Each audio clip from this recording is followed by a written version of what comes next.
I thought I was just chasing old legends. I didn't know I was stepping into one. It was late October when I first arrived in Eldermire, a town so removed from time it felt like a memory the world had long forgotten. Fog draped itself across the hills like a heavy blanket, muffling sound, softening light, turning every silhouette into something suspicious. I'd always found beauty in decay, in things lost and half-remembered, so Eldermire seemed like a perfect place to start my next research, until I stepped off the bus and heard the wind whisper. At first, I dismissed it. The hiss of air through trees, perhaps, or my own nerves playing tricks on me after the long ride. But there was a cadence to it, something deliberate, like words were buried in the gusts. It was enough to make me shiver despite my coat. The townsfolk weren't much warmer.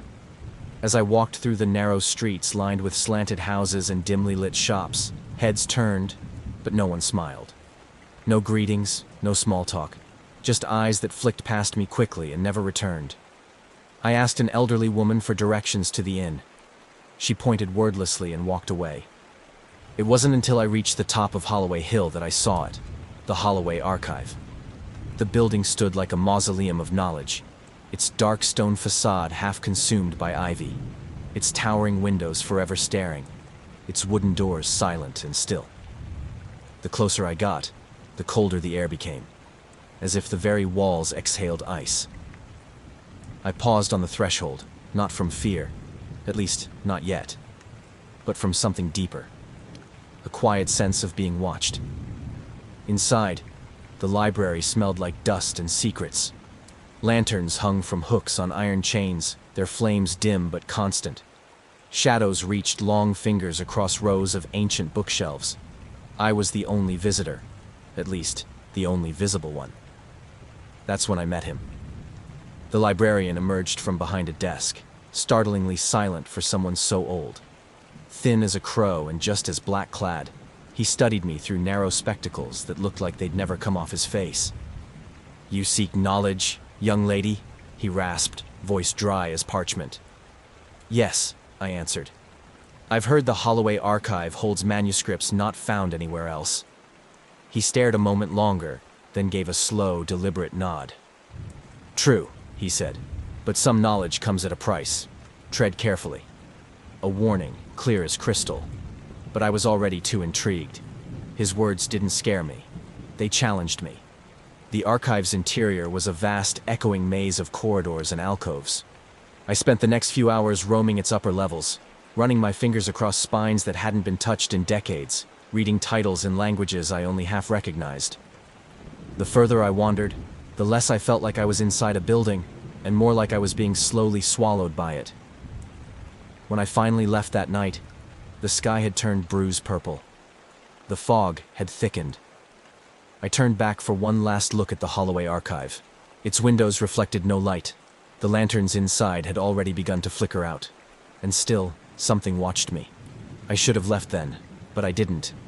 Curiosity is a trap in Eldermire, and I was already caught.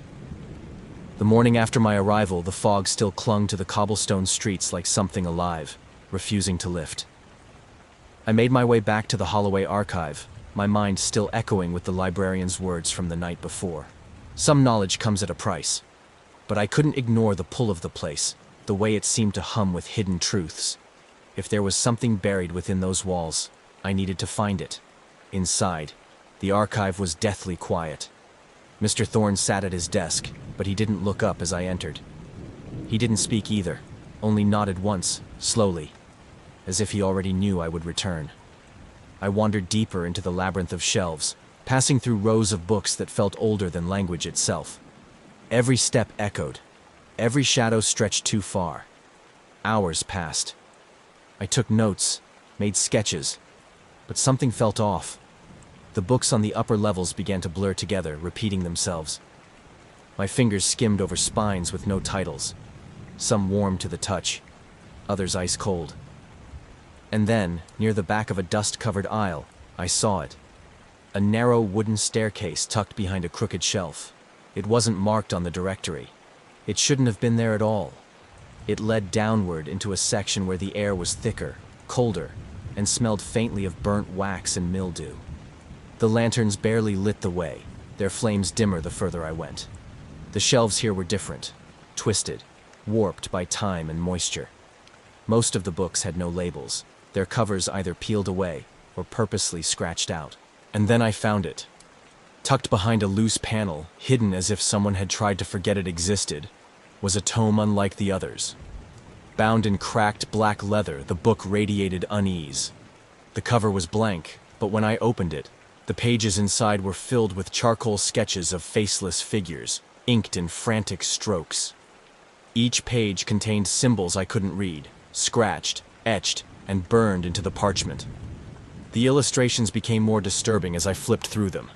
Shapes of shadows crawling through walls, rituals painted in blood, and finally, a title scrawled in the margins: The Whisperers.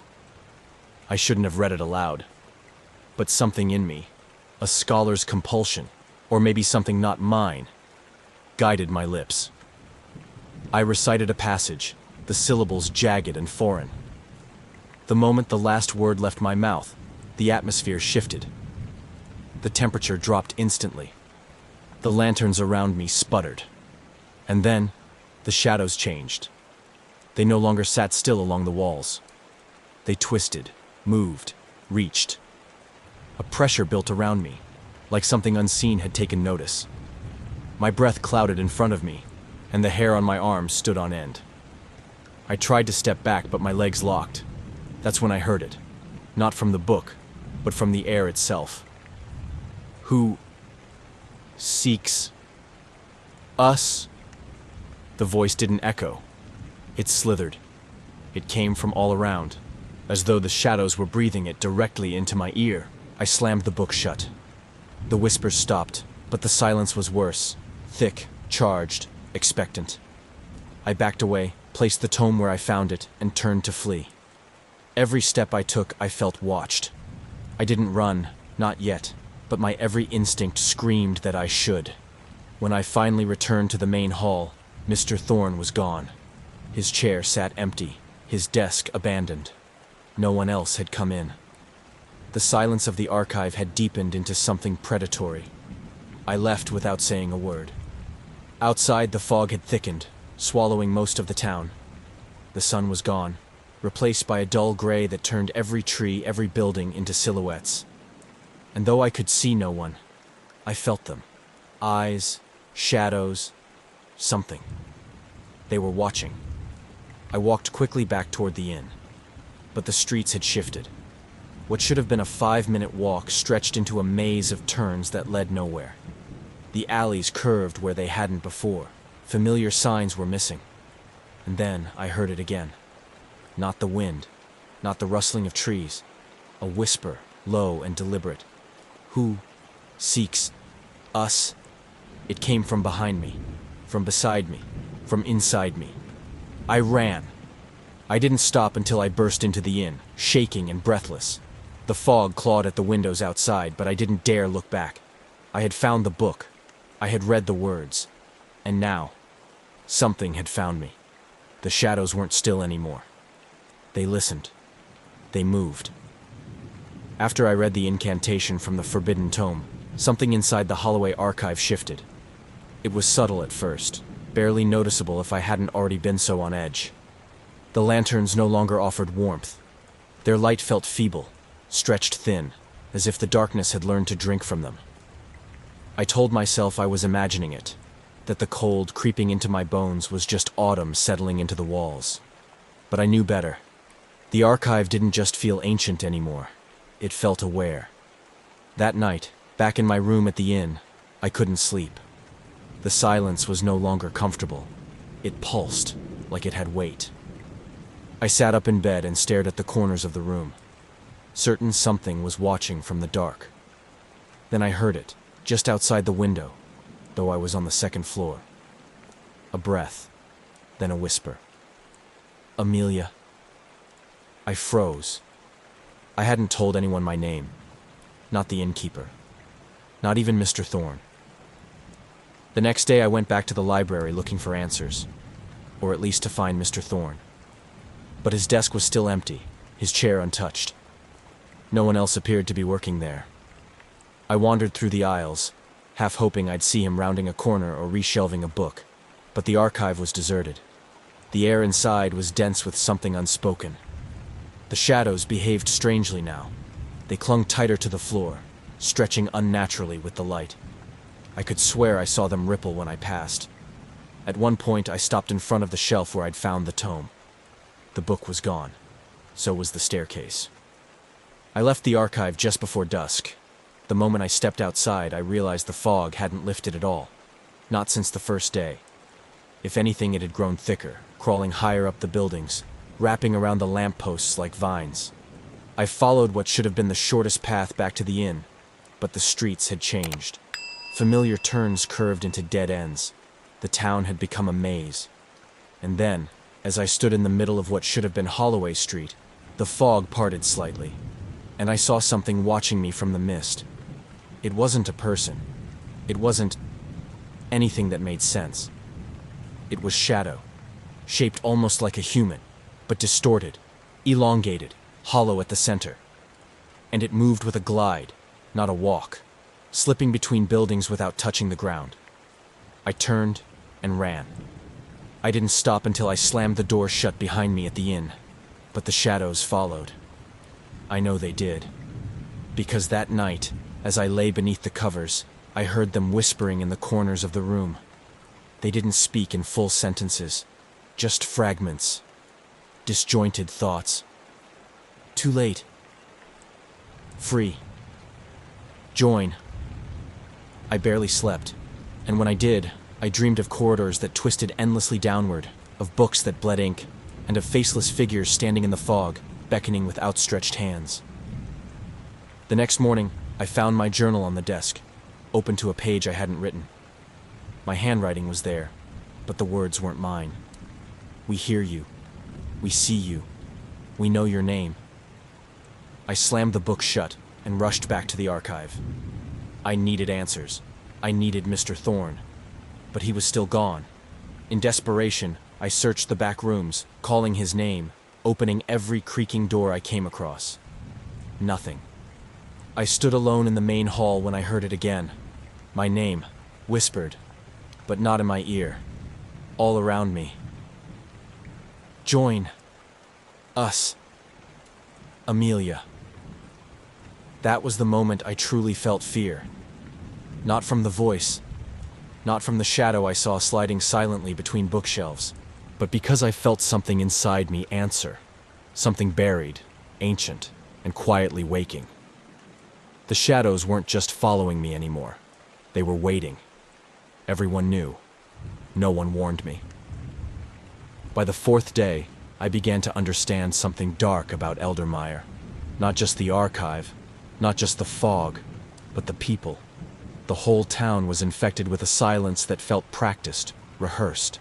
A collective decision to pretend nothing was wrong, even as the air thickened with unseen eyes and unseen mouths, whispering things that curdled the blood. I tried speaking to them. I really tried. I approached the baker as she was pulling fresh loaves from her stone oven. Her hands froze when she saw me, and her eyes, those dull gray eyes, darted behind me for just a second. Then she shut the oven, muttered that she was closing early, and hurried inside, bolting the door behind her. The loaves still steamed on the sill, untouched. At the general store, I asked the clerk if he'd seen Mr. Thorne. He stared past me the entire time I spoke, never made eye contact. When I asked again, this time louder, more desperate, he turned the radio up until my voice was swallowed by static. Even children would cross the street to avoid me. I was becoming something they feared, something contagious. And still, I heard them behind me. Those whispers, faint but always there. Amelia, come back. Finish what you started. I didn't sleep that night, not because I didn't try, but because sleep was no longer a refuge. The dreams had become worse. I dreamed of myself walking through endless corridors in the archive, but the walls were made of shadow and the books bled ink. Sometimes I'd catch my reflection in a dark window or puddle, only to see it smile at me long after I'd stopped. On the fifth morning, I awoke to find the furniture in my room rearranged. My coat was no longer hanging by the door. It was laid out neatly on the bed, My boots were soaked, muddy, though I hadn't stepped outside, and worst of all, my journal, which I kept locked in my satchel, was open on the desk. The pages were no longer filled with notes and observations. They were filled with symbols.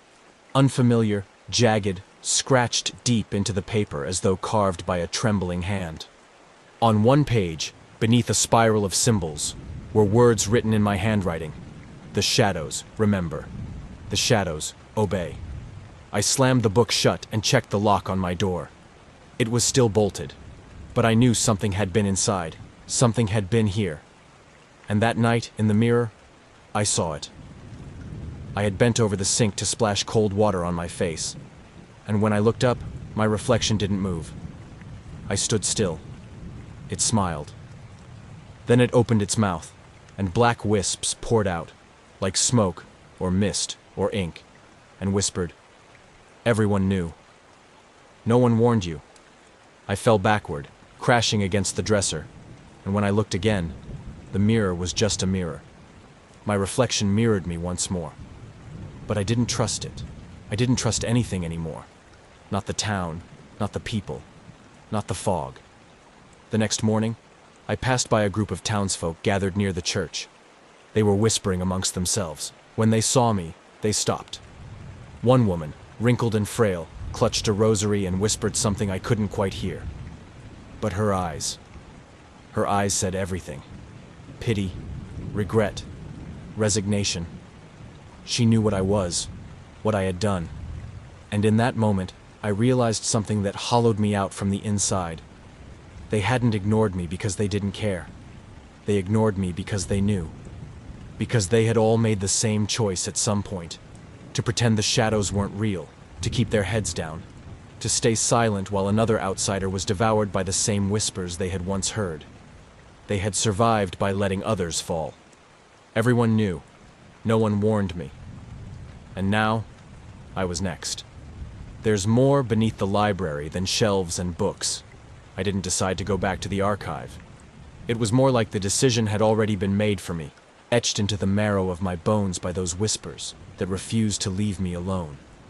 They had crept into my thoughts, my dreams, my breath. I couldn't write anymore. Couldn't sleep without feeling the chill of unseen eyes watching from the corner of the room. I had tried resisting. I had tried pretending nothing was wrong. But the truth is, once I opened that book, Eldermire stopped being a town and became a trap. That morning, the fog outside was so thick, I couldn't see the trees across the street. The sun was a pale smear behind it. I stood outside the Holloway archive, its old wooden doors somehow already ajar, creaking slowly as if inviting me in. I stepped inside. The silence swallowed me whole. No sign of Mr. Thorne, no footsteps, no ticking clocks, just the subtle groan of ancient wood and the soft hum of something breathing behind the walls. I moved past the familiar corridors, past the shelves I had already explored, and made my way to the far end of the library, where the shadows had always felt thickest. I searched for hours, convinced I had imagined the staircase from before. Then, behind a warped bookshelf lined with hollow-backed tomes, I found a gap, a false panel. I pushed it open, and there it was, a trapdoor, iron-handled, ancient. My hands shook as I gripped the ring and pulled. It opened with a sound like bones grinding together. Below, a spiral staircase carved from stone twisted downward into pitch black. I lit the lantern I had brought from the inn and began to descend, each step echoing through the void. The air grew colder with every turn, damp, stale, heavy with decay. The walls were damp stone, carved with strange markings, some symbols I recognized from the book, others I didn't. And then, finally, the stairs ended in a vast chamber, the catacombs. Bones littered the edges of the floor, stacked neatly along the walls as if arranged by careful, reverent hands. Rusted relics sat on stone pedestals, covered in a thin layer of frost. Scrolls bound in human skin, books too ancient to be written in ink. And across the chamber, a figure stood. Not a person, a shadow, taller than any human, faceless and flickering as if made of smoke caught in wind. It stepped forward, And then others followed. From the walls, from the darkness, from inside the very floor, they emerged slowly, deliberately. The whisperers. I braced myself for the cold, for pain, for death. But they didn't attack. They knelt. One leaned forward, and for the first time I heard it speak clearly, not in whispers, but in a mournful voice that filled the chamber. We were like you. I didn't understand. I asked what they meant. Another one stepped forward, tendrils of darkness swirling from its body like mist. Seekers of knowledge. We found the book. We read the words. We opened the door. I stared at them, feeling the truth settle inside my gut like ice. The book hadn't summoned them. It had freed them. They had been trapped in the archive, bound to the catacombs beneath it, bound to the shadows. And now that they were loosed, they needed something. Someone. Me. I took a step back. My lantern flickered, casting long, trembling shadows across the walls.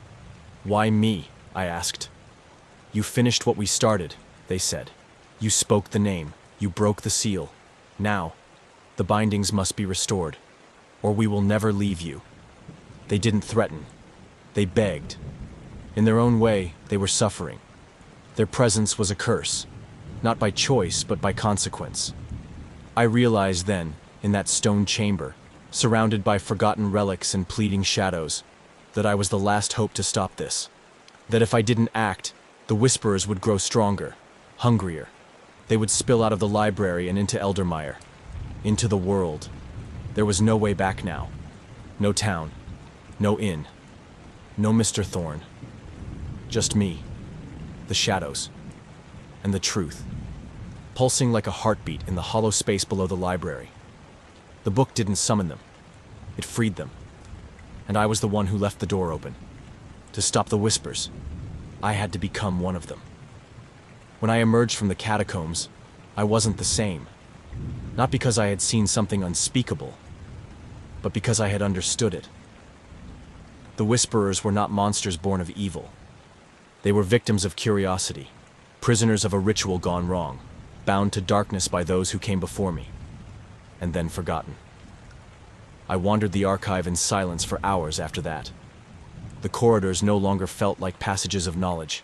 They were veins, pulsing with secrets, breathing softly, watching. And somewhere in those shadows, I knew Mr. Thorne was still here. Not gone, not dead. Just hiding.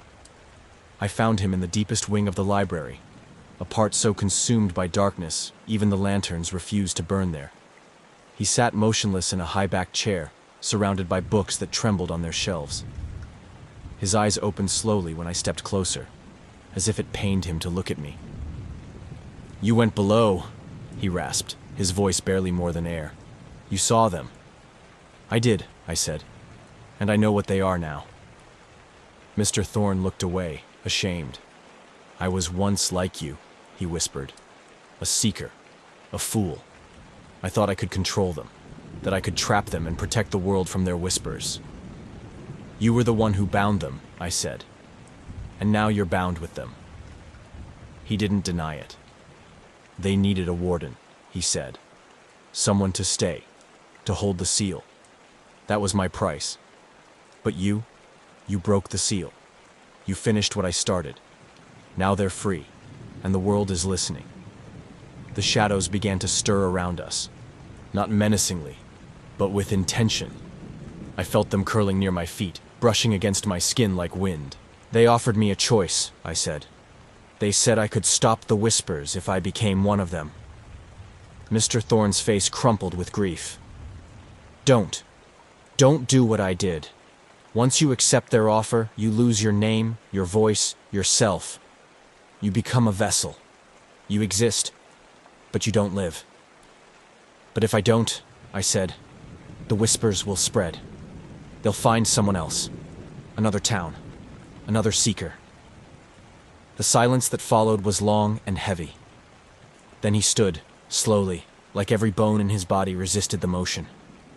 He reached into his coat and pulled out a scroll. Aged, yellowed, sealed with wax. "This is the original binding ritual," he said. "It's incomplete. That's why it failed the first time. What's missing? I asked. A sacrifice, he said, eyes dark. A willing soul to offer itself. Not to die, but to remain.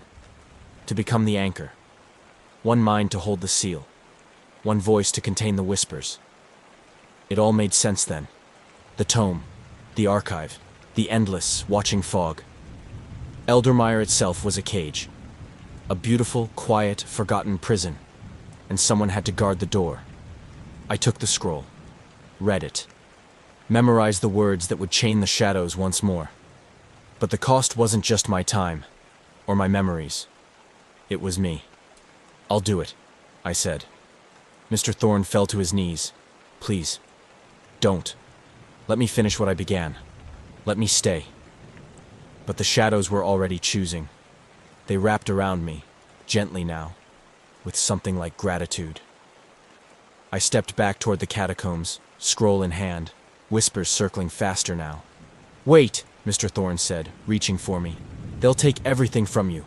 Your thoughts, your dreams, even your name. I looked back at him one last time. They already know my name, I said. And I'd rather they take mine than someone else's. I descended into the dark one final time. The scroll pressed against my chest like a heartbeat. The whisperers surrounded me as I began the chant, their voices joining mine, rising like a storm. The shadows screamed, not in pain, but in release. The ritual had begun. There was no going back.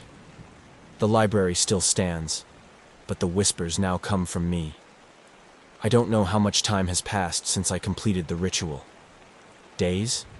Weeks? Time feels different now. Thicker, slower, like the air beneath the earth where the light barely reaches. The Holloway archive hasn't changed, not on the surface. It still stands at the heart of Eldermire, wrapped in its eternal fog, quietly waiting for the curious and the lost. But inside, everything is different. Because I am no longer Amelia. I remember stepping into the center of the catacombs with the scroll clenched in my hands, my voice barely steady, as I began the chant. The whisperers circled me, hundreds of them, their shapes quivering like heat haze, their voices rising in unison, echoing the words I spoke. The air turned heavy, the floor cracked. My lungs felt like they were filling with ash, but I kept going, word by word, breath by breath. And then came the silence. A silence so complete it shattered everything inside me. The ritual worked. I know it did. I felt the shadows recoil, pulled inward, sealed by the incantation and the price I had willingly paid. I felt them locked behind a wall that now exists within me, tight, fraying at the edges, always whispering but never breaking free. Mr. Thorne was gone by the time I resurfaced. Whether he was claimed by the library or escaped into the mist, I'll never know. All I found was his chair, still warm, and his name scratched out of every record in the archive, as if the library itself had erased him. Now, I sit behind the front desk. I organize the shelves. I light the lanterns that flicker even without wind. I greet the occasional visitor who wanders in, eyes full of wonder and hunger for secrets. They ask questions, just like I did, and I warn them. Some books should stay closed, I say, with a smile I don't feel. Some shadows should stay silent. Most of them listen. Most of them leave. But some don't. They explore deeper. They hear things. And sometimes, they find things. And when they do, I feel the whispering stir behind the walls of my mind. The restless ones, still bound, still watching. The whisperers are sealed, but not gone. Never gone, because they live in me now. I am their vessel, their ward, their cage. My name no longer belongs to me. My dreams are not my own. But this is the cost I accepted. A sacrifice, not of blood, but of identity, of solitude, of silence. Sometimes I catch my reflection in the blackened windows of the library. It moves when I move, but its eyes are darker than mine ever were. Its lips part just before mine. It smiles when I don't. I know what's coming. Eventually, someone else will open the book again. Eventually, the seal will crack, and when it does, I'll be waiting, ready to warn them, ready to bargain, ready to choose again. Because this is how the Holloway Archive survives.